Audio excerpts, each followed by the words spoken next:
तो दोस्तों, आज हम लोग वापस से जुड़ चुके हैं हमारे पॉलिटी का लेक्चर्स जो चल रहा था उसको लेकर, है ना। तो हम लोग कल पढ़ लिए थे आर्टिकल नंबर 12 और आर्टिकल नंबर 13। आर्टिकल 12 हम लोग पढ़ लिए थे और आर्टिकल 13 हम लोग पढ़ लिए थे, है ना।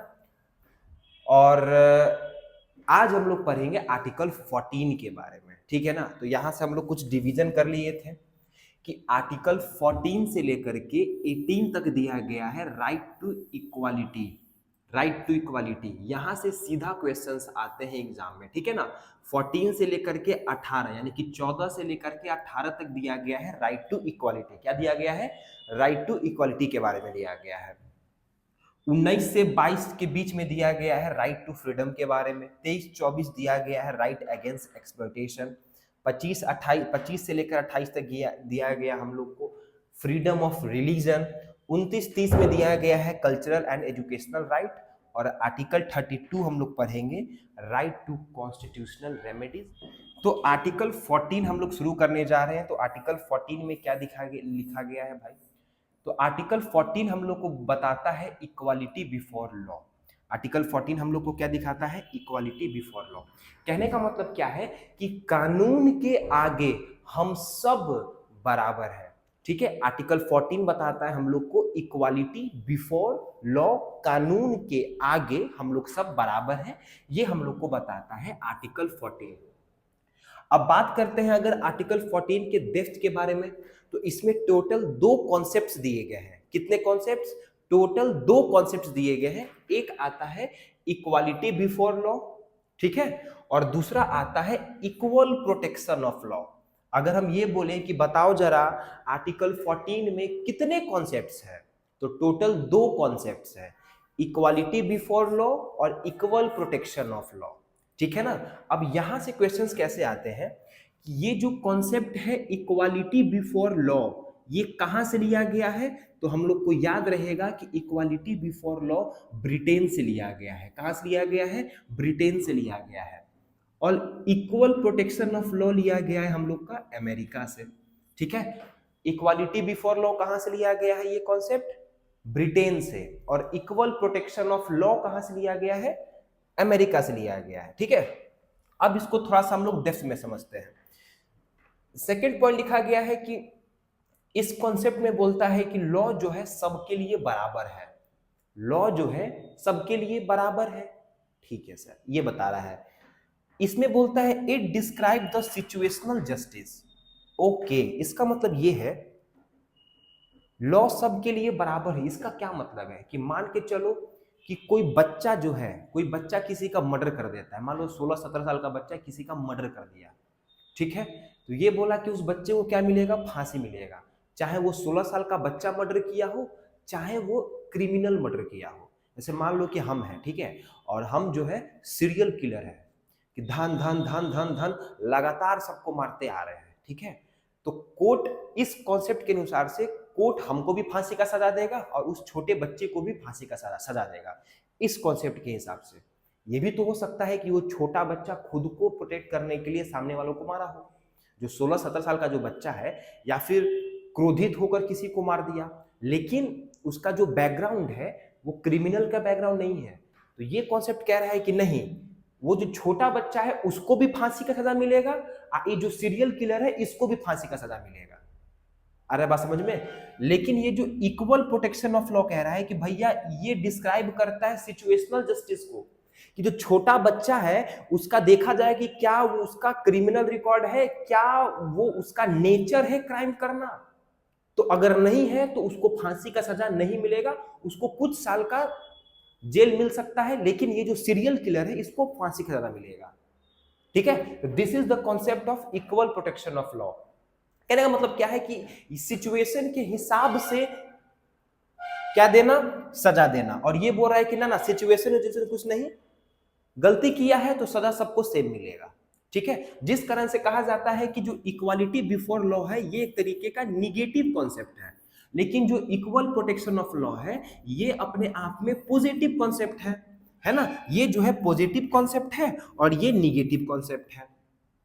इसमें बोल रहा है सेम रूल फॉर ऑल, यानी कि बच्चा को भी मिलेगा फांसी और क्रिमिनल को भी फांसी मिलेगा। लेकिन ये बोलता है कि नहीं, सेम रूल फॉर सेम, ठीक है ना। यानी कि अगर क्रिमिनल लोग अगर मर्डर कर रहे हैं तो उसको सजा मिलेगा, लेकिन अगर एक बच्चा मर्डर कर देता है तो उसको उस लेवल का सजा नहीं मिलेगा, ठीक है ना। ये बोलता है आर्टिकल नंबर 14। आर्टिकल 14 में टोटल कितने कॉन्सेप्ट हैं? 2 कॉन्सेप्ट है। एक आता है इक्वालिटी बिफोर लॉ, जो कि ब्रिटेन से लिया गया है। इसमें बोलता है कि सब के लिए कानून बराबर ठीक है, जिस कारण से कहते हैं कि ये एक तरीके का निगेटिव कॉन्सेप्ट है ना। और ये बोलता है क्या कि ये जो है डिस्क्राइब करता है सिचुएशनल जस्टिस को, कि सिचुएशन कैसा था उस टाइम पे, और ये एक तरीके का पॉजिटिव कॉन्सेप्ट है, ठीक है ना। तो आर्टिकल 14 समझ में आ गया। आर्टिकल 14 क्या बोल रहा है? आर्टिकल 14 बोलता है रूल ऑफ लॉ, इसको बोला जाता है रूल ऑफ लॉ। इस कॉन्सेप्ट को हम लोग क्या बोलते हैं? इस कॉन्सेप्ट को बोलते हैं rule of law, rule of law, है ना, रूल ऑफ लॉ। इसमें आर्टिकल 14 क्या हम लोग को बता रहा है? इक्वालिटी बिफोर लॉ, यानी कि लॉ के आगे सब कोई बराबर है, अमीर गरीब बच्चा बूढ़ा सब बराबर है। लेकिन बाद में इसमें एक और कॉन्सेप्ट डाला गया, इक्वल प्रोटेक्शन ऑफ लॉ, जो कि अमेरिका से हम लोग लिए, और इसमें देखें कि भाई सिचुएशन के हिसाब से किसी को भी पनिशमेंट मिलेगा, ठीक है। यहां तक पूरा बात समझ में आ गया। अब आर्टिकल 14 का कुछ एक्सेप्शन है। आर्टिकल 14 का कुछ एक्सेप्शन है। एक्सेप्शन क्या है कि प्रेसिडेंट और गवर्नर पे किसी भी तरीके का कोई भी क्रिमिनल प्रोसीजर जो है वो अप्लाई नहीं होगा। यानी कि जब तक प्रेसिडेंट और गवर्नर जब तक है अपने ऑफिस में, यानी कि जब तक अपने पोस्ट पे है, तब प्रेसिडेंट और गवर्नर पे अंडर आर्टिकल 361 इस पे किसी भी तरीके का कोई भी क्रिमिनल प्रोसीजर अप्लाई नहीं किया जाएगा, ठीक है। अप्लाई कब किया जाएगा? अप्लाई करने से पहले आपको 2 महीने का नोटिस देना पड़ेगा प्रेसिडेंट और गवर्नर को, ठीक है ना। समझ में आ रहा है बात? आर्टिकल 14 का एक्सेप्शन क्या है कि जो प्रेसिडेंट है, जो गवर्नर होते हैं, जब तक वो उस पोस्ट पे होते हैं, जब तक वो अपने टेन्योर में होते हैं, उस टाइम पीरियड में उन पे किसी भी तरीके का कोई भी क्रिमिनल प्रोसीजर फॉलो नहीं किया जाता है, या फिर नहीं लगाया जाता है। या फिर जितने भी एमपी हैं, जितने भी एमएलए हैं, अगर सदन में ये उठा पटक मारा पीटी थापर थापिर अगर कर देते हैं, उठा पटक कर दें, एक दूसरे का मुंह नाक फोड़ दें, एक बार हुआ था ना सदन में मारामारी, ठीक है। तो अगर सदन में उठा पटक अगर कर लेते हैं तो उस टाइम पे अंडर आर्टिकल 105 किसी भी तरीके का कोई भी लीगल एक्शन नहीं लिया जाएगा इनसाइड द पार्लियामेंट या फिर inside the state legislative assembly, ठीक है। एमएलए का भी वही है कि no legal action of act inside the state legislature, यानी कि अगर एमपी और एमएलए सदन में है, एमपी और एमएलए सदन में है, और सदन में अगर मार हो जाता है, कोई किसी का सर फोड़ दिया, कोई किसी का हाथ तोड़ दिया, कोई किसी को उठा के पटक दिया, तब सदन में उन पे किसी भी तरीके का कोई भी कार्रवाई लीगल एक्शन नहीं लिया जाएगा। ये आर्टिकल 14 का एक्सेप्शन है अंडर आर्टिकल 105, अंडर आर्टिकल 105, ठीक है। आर्टिकल 14 समझ में आ गया। आर्टिकल 14 क्या बोलता है? Equal protection of law. इसका मतलब ये है कि इसमें 2 कॉन्सेप्ट है, इक्वालिटी बिफोर लॉ और इक्वल प्रोटेक्शन ऑफ लॉ। जो इक्वल प्रोटेक्शन ऑफ लॉ है वो लिया गया है अमेरिका से, और ये लिया गया है ब्रिटेन से। ये एक तरीके का नेगेटिव कॉन्सेप्ट है, लेकिन ये पॉजिटिव कॉन्सेप्ट है। लेकिन अगर हम लोग बात करें आर्टिकल 14 के एक्सेप्शन का, तो एक्सेप्शन आ जाता है कि प्रेसिडेंट और गवर्नर जब तक वो टेन्योर पे हैं, उन पे किसी भी तरीके का कोई भी क्रिमिनल प्रोसीजर फॉलो नहीं किया जाएगा, ठीक है। 2 मंथ का नोटिस दिया जाएगा पहले। एमपी एमएलए अगर सदन में उठा पटक करते हैं तो उन पे भी किसी भी तरीके का कोई भी लीगल एक्शन नहीं लिया जाएगा सदन में, ठीक है। अगर बाहर करते हैं तब लिया जाएगा अंडर आर्टिकल 105, ठीक है। ये हम लोग समझ गए आर्टिकल 14। अब हमारा आता है आर्टिकल 15।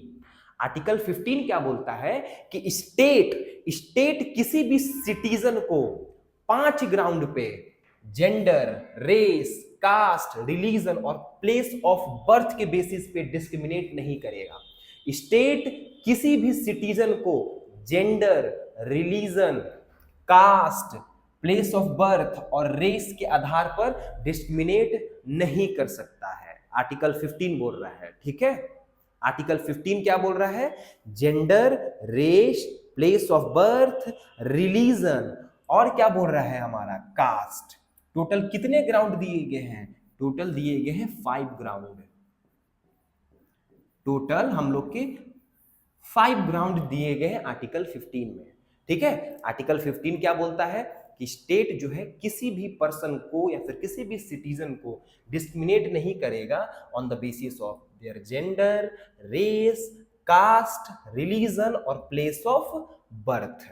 ठीक है, आर्टिकल 15 ये हो जाता है। अब आता है हमारा आर्टिकल 15 क्लॉज 2।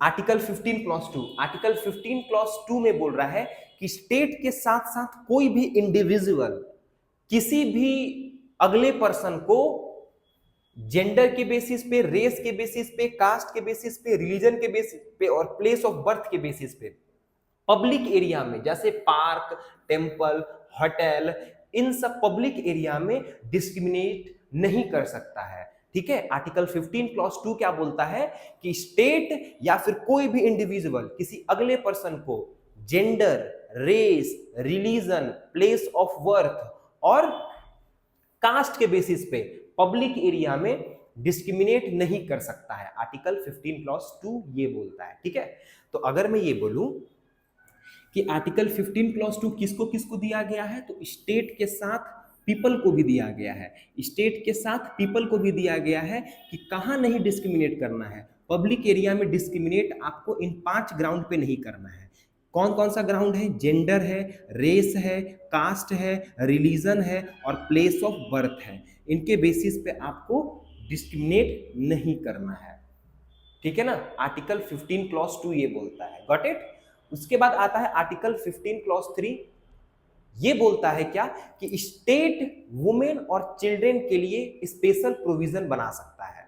ठीक है ना, आर्टिकल 15 क्लॉज 3 क्या बोलता है कि स्टेट जो है स्पेशल प्रोविजन बना सकता है किसके लिए? वुमेन के लिए और चिल्ड्रन के लिए, यानी कि वुमेन और चिल्ड्रन के वेलफेयर के लिए स्टेट कुछ स्पेशल प्रोविजन बना सकता है। इसके अंडर मैटरनिटी बेनिफिट एक्ट बनाया गया 1961, डोमेस्टिक वायलेंस एक्ट बनाया गया 2002 में और वुमेन्स के लिए रिजर्वेशन किया गया पंचायत में, लोकसभा में और लेजिस्लेटिव असेंबली में। तो अगर क्वेश्चन ये आए कि वुमेन के लिए रिजर्वेशन किया गया पंचायत में, लोकसभा में और स्टेट लेजिस्लेटिव असेंबली में, किस आर्टिकल के तहत? तो आर्टिकल 15 क्लॉज 3 के तहत। ठीक है ना, मैटरनिटी बेनिफिट आया 1961 में, बेनिफिट एक्ट आता है 1961 में। ये किस आर्टिकल के अंदर आया? तो आर्टिकल 15 क्लॉज 3 के अंदर आता है। फिर आता है डोमेस्टिक वायलेंस एक्ट 2005। ये सब जो है सेटिस्फाई किसको कर रहा है? आर्टिकल 15 क्लॉज 3 को सेटिस्फाई कर रहा है। ठीक है ना, आर्टिकल 15 क्लॉज 3 क्या बोलता है कि जो स्टेट है, यानी जो स्टेट है वो वुमेन और चिल्ड्रन के लिए स्पेशल प्रोविजन बना सकता है। इसी के अंडर मैटरनिटी बेनिफिट एक्ट 1961 और डोमेस्टिक वायलेंस एक्ट 2005 लाया गया। उसके बाद आर्टिकल 15 क्लॉज 4 क्या कहता है? आर्टिकल 15 क्लॉज 4 क्या बोलता है कि स्टेट जो है स्पेशल प्रोविजन बना सकता है। कॉमन स्टेट जो है स्पेशल प्रोविजन बना सकता है सोशली, एजुकेशनली बैकवर्ड क्लास के लिए। कॉमन ध्यान से सुनना, स्टेट जो है स्पेशल प्रोविजन बना सकता है किसके लिए? सोशली, एजुकेशनली बैकवर्ड क्लास के लोगों के लिए। ठीक है ना, यहां पे लिखा गया है, ध्यान से देखना जरा सा। ये सोशली, एजुकेशनली बैकवर्ड क्लास के लिए SC ST है ना, जिसको क्या बोलते हैं हम लोग? SC ST। इसके लिए स्टेट जो है स्पेशल प्रोविजन बना सकता है। आर्टिकल 15(4), आर्टिकल 15 क्लॉज 4 जो है ये क्या बोलता है? Special provision for socially, educationally backward class. Educationally है, इकोनॉमिकली नहीं, एजुकेशनली है। सोशली, एजुकेशनली बैकवर्ड क्लास के लिए प्रोविजन बना सकता है। आर्टिकल 15 क्लॉज 4 जो है इसको ऐड किया गया था फर्स्ट कॉन्स्टिट्यूशनल अमेंडमेंट एक्ट 1951 के तहत। 15 क्लॉज 4 को ऐड किया गया था फर्स्ट कॉन्स्टिट्यूशनल अमेंडमेंट एक्ट 1951 के तहत, इसको ऐड किया गया था। ठीक है ना, और कहा जाता है कि जो 15 क्लॉज 4 है, सबसे पहली बार रिजर्वेशन जो वर्ड है या फिर सबसे पहले रिजर्वेशन का जो प्रोविजन है वो कहा जाता है कि 15 क्लॉज 4 ही है। ठीक है ना, 15 क्लॉज 4 ही है। आ जाओ, आर्टिकल 15 क्लॉज 4 क्या बोलता है कि रिजर्वेशन फॉर बैकवर्ड क्लास, यानी कि बैकवर्ड क्लास के लिए रिजर्वेशन का बात सबसे फर्स्ट टाइम पहली बार किया गया था किस आर्टिकल में? आर्टिकल 15 क्लॉज 4 में किया गया था, जिसमें कहा गया कि सोशली एजुकेशनली बैकवर्ड क्लास के लिए स्टेट जो है स्पेशल प्रोविजन बना सकता है। ठीक है, स्पेशल प्रोविजन बना सकता है अंडर आर्टिकल 15 क्लॉज 4। उसके बाद आता है आर्टिकल 15 क्लॉज 5, उसके बाद आता है आर्टिकल 15 क्लॉज 5, और 15 क्लॉज 5 को जो है वो 15 क्लॉज 5 को जो है वो 93rd अमेंडमेंट एक्ट 2005 के तहत ऐड किया गया, 2005 के तहत ऐड किया गया। और इसमें क्या किया गया, इसमें बोला गया कि ये जो है हम जो है एक्सटेंड कर रहे हैं reservation for higher educational institution जैसे आईआईटी, आईआईएम, एम्स और सेंट्रल यूनिवर्सिटीज। तो अगर मैं ये बोलूं कि एजुकेशनल इंस्टीट्यूशन में रिजर्वेशन को ऐड किया गया किस आर्टिकल के तहत? आर्टिकल 15 क्लॉज 5 के तहत। आर्टिकल 15 क्लॉज 5 जो है, आर्टिकल 15 क्लॉज 5 जो है वो कौन से अमेंडमेंट एक्ट से ऐड हुआ था? 93 अमेंडमेंट एक्ट 2005 के तहत ऐड किया गया था। आर्टिकल 15 क्लॉज 5 में क्या बोल रहा है कि हायर एजुकेशनल में रिजर्वेशन का बात कहा जा रहा है, हायर एजुकेशनल इंस्टीट्यूशन में रिजर्वेशन का बात कहा जा रहा है। ठीक है ना, आर्टिकल 15 क्लॉज 5, आर्टिकल 15 क्लॉज 5 जो है इसमें हायर एजुकेशनल इंस्टीट्यूशन में रिजर्वेशन का बात कहा जाता है, जो कि 93rd अमेंडमेंट एक्ट 2005 के तहत ऐड किया गया था। ठीक है ना, उसके बाद आता है आर्टिकल 15 क्लॉज 6, जिसको कहा जाता है क्या? EWS reservation. इसी के तहत जो है 10% रिजर्वेशन ईडब्ल्यूएस को दिया गया था। ध्यान से सुनो, आर्टिकल 15 क्लॉज 6 को कहा जाता है ईडब्ल्यूएस रिजर्वेशन। इसको जो है हमारे नरेंद्र मोदी, पीएम नरेंद्र मोदी साहब इसको इंसर्ट करवाए थे, है ना। आर्टिकल 15 क्लॉज 6 को मोदी साहब इंसर्ट करवाए थे। 103rd कॉन्स्टिट्यूशनल अमेंडमेंट एक्ट 2019, जो कि बोलता है कि 10% रिजर्वेशन दिया जाएगा इकोनॉमिकली वीकर सेक्शन को, यानी economically weaker section EWS general category, यानी कि जनरल कैटेगरी के जो इकोनॉमिकली वीकर सेक्शंस है ना, ऐसा तो नहीं है ना कि जितने भी जनरल कैटेगरी हैं सब के सब पैसे वाले हैं, ऐसा तो नहीं है, इकोनॉमिकली वीकर सेक्शंस भी हैं, है ना। तो 10% रिजर्वेशन दिया गया नरेंद्र मोदी के द्वारा 2019 में 103rd कॉन्स्टिट्यूशनल अमेंडमेंट एक्ट करके। ठीक है ना, करेंट में रिजर्वेशन का क्या है भाई एजुकेशनल इंस्टीट्यूशन में? तो ओबीसी को मिलता है 27%, एससी को मिलता है 15%, एसटी को मिलता है 7.5% और ईडब्ल्यूएस को मिलता है 10%। वर्तमान का है ये। ठीक है ना, ये हमारा आर्टिकल 15 पूरा खत्म होता है, ये हमारा आर्टिकल 15 पूरा का पूरा खत्म होता है। ठीक है, आर्टिकल 15 में क्या बोला गया है कि स्टेट जो है किसी भी इंडिविजुअल को, किसी भी सिटीजन को डिस्क्रिमिनेट नहीं कर सकता है 5 ग्राउंड पे: caste, gender, race, place of birth और रिलीजन। इन 5 ग्राउंड पे स्टेट किसी भी सिटीजन को डिस्क्रिमिनेट नहीं कर सकता है। आर्टिकल 15 क्लॉज 1 क्या बोलता है? स्टेट के साथ साथ कोई भी इंडिविजुअल किसी भी अगले पर्सन को इन 5 ग्राउंड पे पब्लिक एरिया में डिस्क्रिमिनेट नहीं कर सकता है। आर्टिकल 15 क्लॉज 2 क्या बोलता है कि स्टेट जो है वो स्पेशल प्रोविजन बना सकता है वुमेन और चिल्ड्रंस के लिए, जिसके अंडर डोमेस्टिक वायलेंस एक्ट 2005 लाया गया, मैटरनिटी बेनिफिट एक्ट 1961 लाया गया और वुमेन्स का रिजर्वेशन सेट किया गया स्टेट लेजिस्लेटिव असेंबली में, पंचायत में और लोकसभा के इलेक्शंस में। आर्टिकल 15 क्लॉज 4 जो है इसको कहा जाता है पहला रिजर्वेशन फॉर वीकर सेक्शन या फिर सोशली एजुकेशनली बैकवर्ड क्लास के लिए सबसे पहला रिजर्वेशन कहा जाता है इसको, जिसको फर्स्ट अमेंडमेंट एक्ट 1951 के तहत ऐड किया गया था। ठीक है ना, उसके बाद हम लोग आर्टिकल 15 क्लॉज 5 पर है, जिसमें हम लोग देखें कि जितने भी आपका हायर एजुकेशनल इंस्टीट्यूशन है उसमें रिजर्वेशन का बात कहा गया है, जैसे आईआईटी, एम्स, सेंट्रल यूनिवर्सिटी, इन सब में जो है रिजर्वेशन का बात कहा गया है। उसके बाद हम लोग क्या देखें, उसके बाद आर्टिकल 15 क्लॉज 6 देखे, जिसको Narendra Modi 103rd constitution amendment act 2019 के तहत इकोनॉमिकली वीकर सेक्शन जो कि जनरल कैटेगरी के लोगों के लिए लाया गया था, जिसमें 10% रिजर्वेशन को सिक्योर किया गया। ठीक है ना।